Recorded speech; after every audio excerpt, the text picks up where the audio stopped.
Hey guys, check this thing out.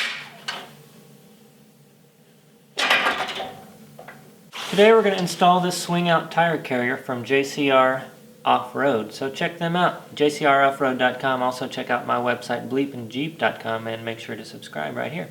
Let's get started.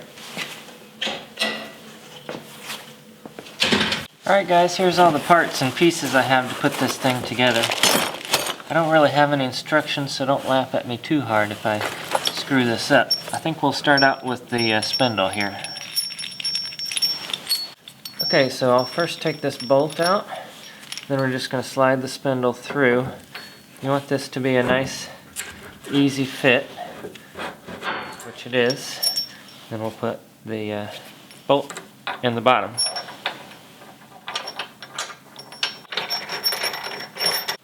Alright, I think that's a 1 1/8 socket. I don't have one that big, so I'm just going to use a wrench.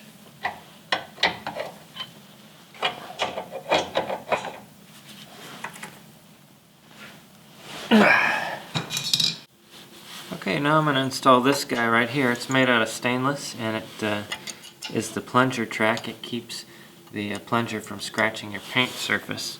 And then there's a bolt that goes, or a nut that goes in the bottom here.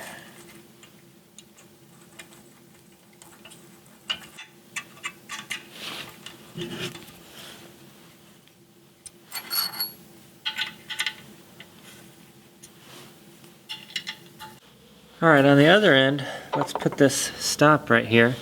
Now there's a little rubber piece that goes right here. I'm going to push that in first before I install it.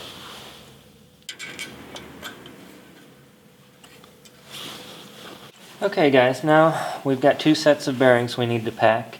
We're going to put one in the bottom here and then put the seal down. So let's pack these bearings real quick. The first thing you're going to do is take some grease, put it in the palm of your hand, and then you're going to take your bearing and you're just going to whack it around the edge like this. Now this takes some practice, but basically what you're trying to do is shove that grease up through the cage, through the bearings, until it starts squeezing out the top here.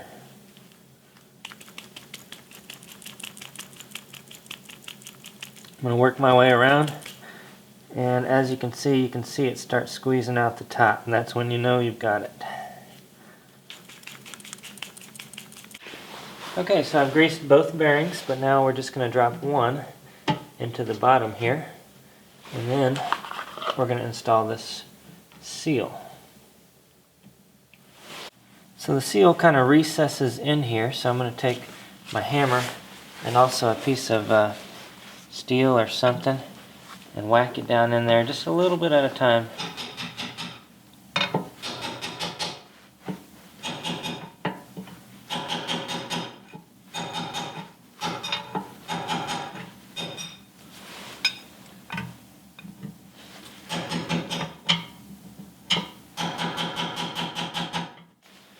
Now let's take this over and set it on the spindle.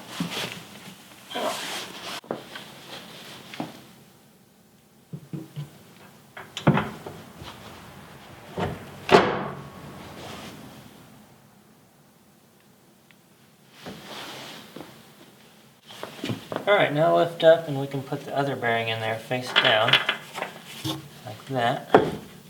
And then the washer and the nut.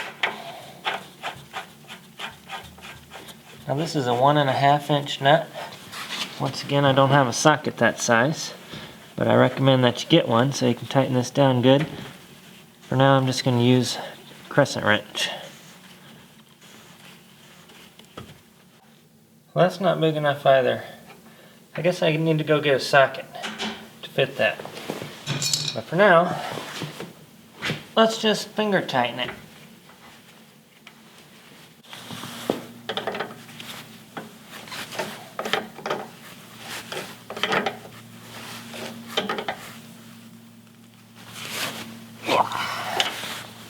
I think I actually got it pretty tight with the vice grips. Now we can put this aluminum cap on. Make sure the rubber O-ring is there. And then JCR provides this tool to tighten this down. Alright, now check this thing out. It's a plunger. all you're going to do is stick it in here, push down, screw that in, and now when you open it, it locks in place. That way it's not coming around and banging up your Jeep.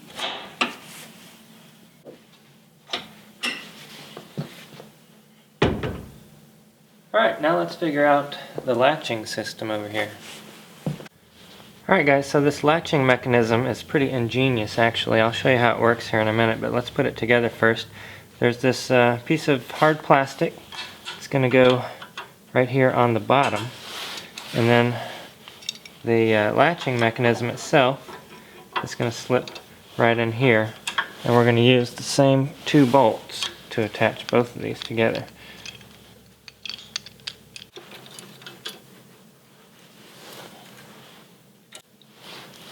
Okay, now there's 2 more bolts to hold down the latch, which go on the outside of the plastic, so we're just going to screw those in. Okay, now there's a hole in the metal over here. You're going to slip that through, go through the latch, and you're going to put this ball in here and thread it on there.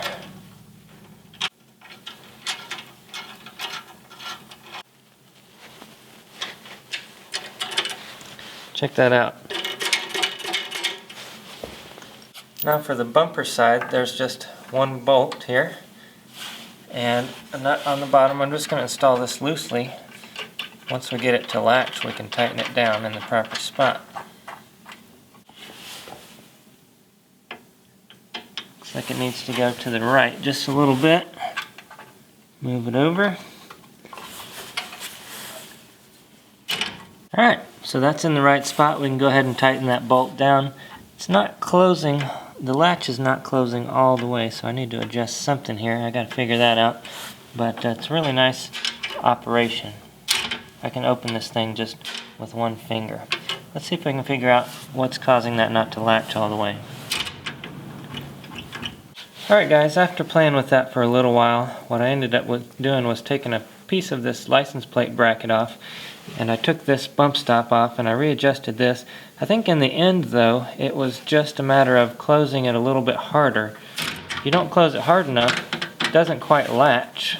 It latches, but it doesn't push in all the way and stop. So you get like a rattle. But if I hit it harder, it actually closes all the way, pulls it tight, and now it's not going to rattle. So I think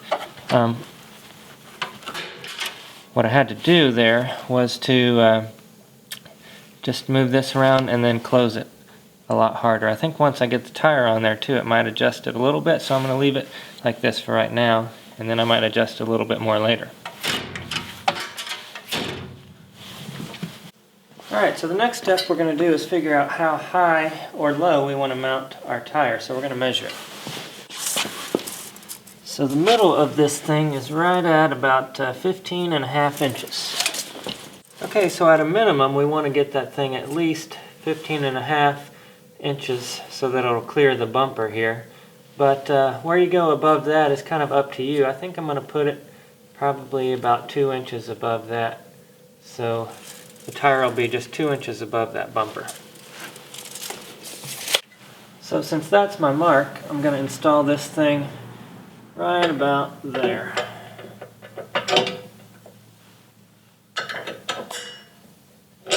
Whoa.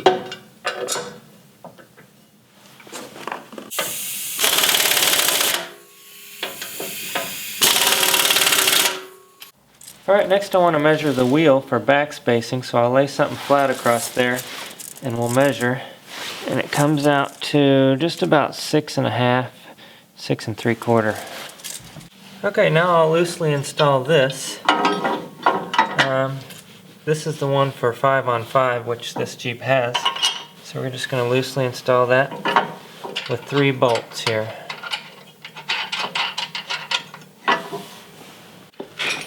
Okay, now I'm going to measure from the back here. We're going to measure about 6.5, maybe a little less, because I want the tire to kind of squeeze into the mount here. Once I get that measurement correct, I'm just going to tighten this middle one first, and then the ones on the sides.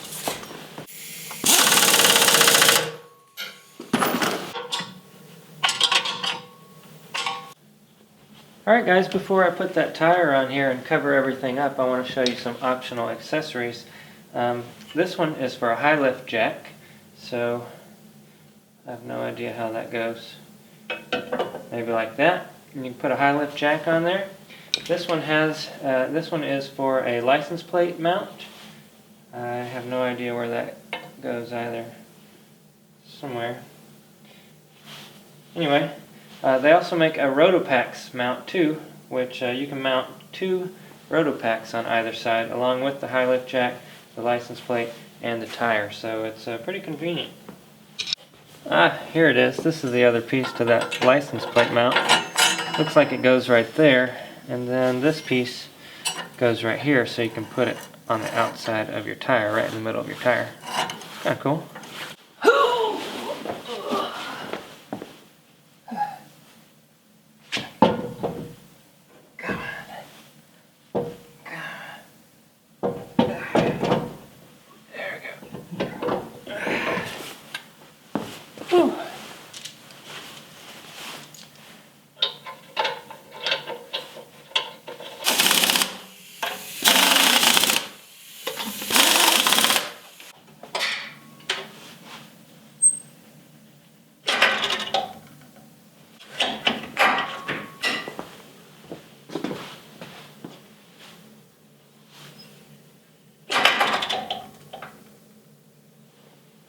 That's pretty darn cool.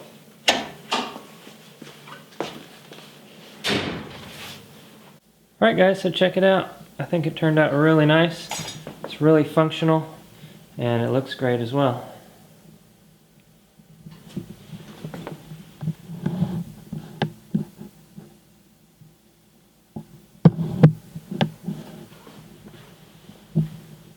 Well, alright guys, thanks for watching. We really do appreciate it.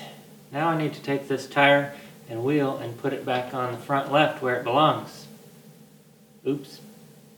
Don't forget to subscribe right here to BleepinJeep and check out JCR where you can find this bumper and all kinds of other great armor and stuff like that. So check them out, JCR. We'll see you in the next video. Thanks guys.